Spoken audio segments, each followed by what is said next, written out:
Hello बच्चों, let's see this question. The question says, which of the following compounds show optical isomerism? Option A, cis CrCl3 NHI3 thrice, and second is cis CONH3 4Cl2 plus, C COEN3 3 plus, and D trans COEN2 Cl2 plus. तो देखो यहाँ पे हमें क्या दिया हुआ है।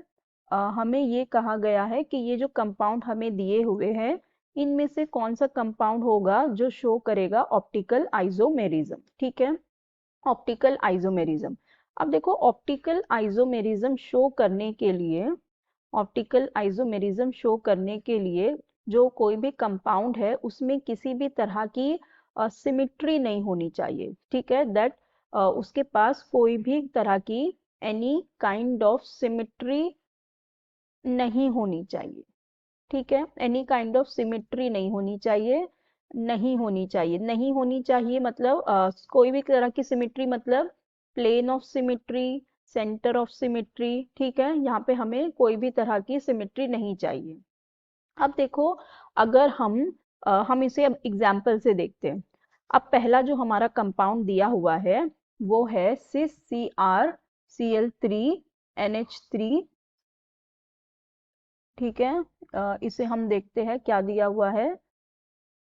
A is cis CrCl3NH3 thrice.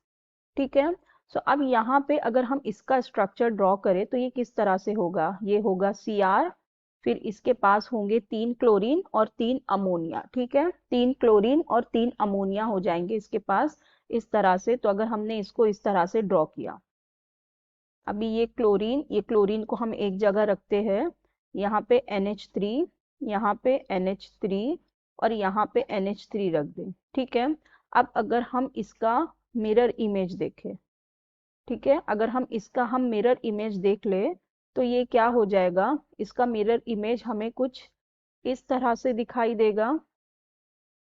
यहाँ पे होगा Cl, यहाँ पे होगा Cl, यहाँ पे होगा Cl, यहाँ पे आ जाएगा NH3, यहाँ पे NH3 और यहाँ पे NH3। ठीक है, तो अगर हम इसका मिरर इमेज देखें तो ये क्या आ जाएगा, ऑप्टिकली इनएक्टिव हो गया, क्योंकि ये क्या हो गई, मिरर इमेजेस सुपर इम्पोजिबल हो गई, मतलब ये वाला कंपाउंड हमारा ऑप्टिकली इनएक्टिव हो गया। ठीक है, यहाँ पे ऑप्टिकली इनएक्टिव हो गया।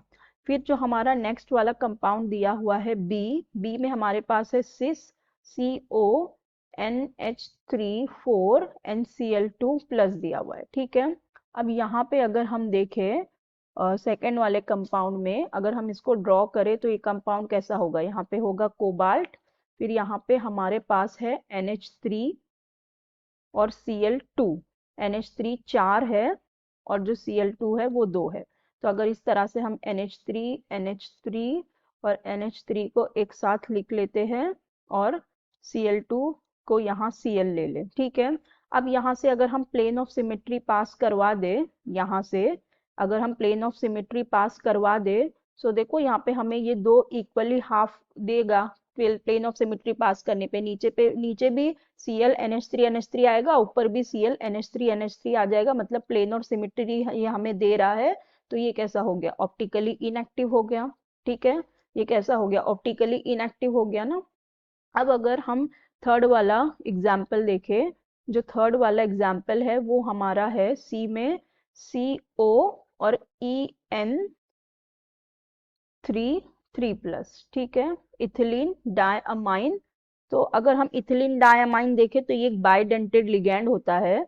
सो अगर हम इसको इस तरह से डायरेक्टली ड्रॉ कर दे, बाइडेंटेड लिगैंड है तो हम इसको AB मान लेते हैं, फॉर से ये AB है। तो अगर हम इसको इस तरह से देखें, अगर हम इसको ड्रॉ करें, सपोज ये हमारा एक AB हो गया, ये एक हमारा AB हो गया,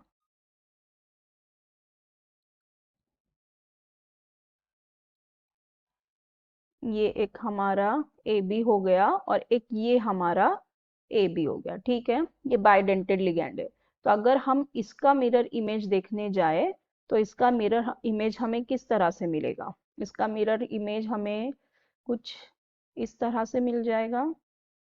यहाँ पे ए बी आ जाएगा, ठीक है, यहाँ ए बी आ जाएगा, फिर यहाँ पे ये बी ए इस तरह दिखाई देगा और ये बी ए इस तरह दिखाई देगा, ठीक है। तो देखो यहाँ पे अगर हम इसको देखें तो ये हमें ऑप्टिकली एक्टिव दिख रहा है, ठीक है। इसका मिरर इमेज हमें ऑप्टिकली एक्टिव दिखाई दे रहा है क्योंकि ये मिरर इमेज जो है ये नॉन सुपर इम्पोजेबल है, ठीक है। ये नॉन सुपर इम्पोजेबल है तो मतलब ये हमें क्या दिख रही है? ऑप्टिकली एक्टिव लग रही है। अब हमारा नेक्स्ट वाला ऑप्शन देख लेते हैं जो हमें दिया हुआ है ट्रांस COEN2। तो अगर हम इसका स्ट्रक्चर देख, दिया हुआ है हमारे पास ट्रांस, फिर दिया हुआ है COEN2Cl2, COEN2Cl2, ठीक है, इस तरह से दिया हुआ है। तो यहाँ पर भी इथिलीन डायमाइन को हम AB मान लेते हैं। एक्चुअली इसे AA लिखना चाहिए, चलो AB लिख देते हैं क्योंकि हमने पहले वाले में भी AB लिखा। तो यहाँ से ये हमारे पास अगर ये CO हो गया, अब क्या करते हैं, Cl को यहाँ ले लेते हैं और यहाँ से इसको एक AB कर लेते हैं और इसको एक AB मान लेते हैं, ठीक है। सो अब देखो अगर इसका अगर हम मिरर इमेज बनाएंगे तो ये तो हमें वैसी का वैसी मिल जाएगा। तो यहाँ पे तो ये दिख ही रहा है कि ये ऑप्टिकली इनएक्टिव हो जाएगा, ठीक है। यहाँ पे तो ये दिख ही रहा है कि ये ऑप्टिकली एक्टिव ही हो जाएगा, सॉरी ऑप्टिकली इनएक्टिव हो जाएगा, ठीक है। ऑप्टिकली इनएक्टिव हो गया तो मतलब यहाँ पर भी ऑप्टिकल आइसोमरिज्म नहीं है। सो ऑप्टिकली एक्टिव सिर्फ हमारा कौन सा है? सी वाला है, जहाँ पे हमें ऑप्टिकल आइसोमेरिज्म देखने को मिलेगी। तो हमारा करेक्ट ऑप्शन हो जाएगा option C. So I hope you understood it well. Best of luck, thank you.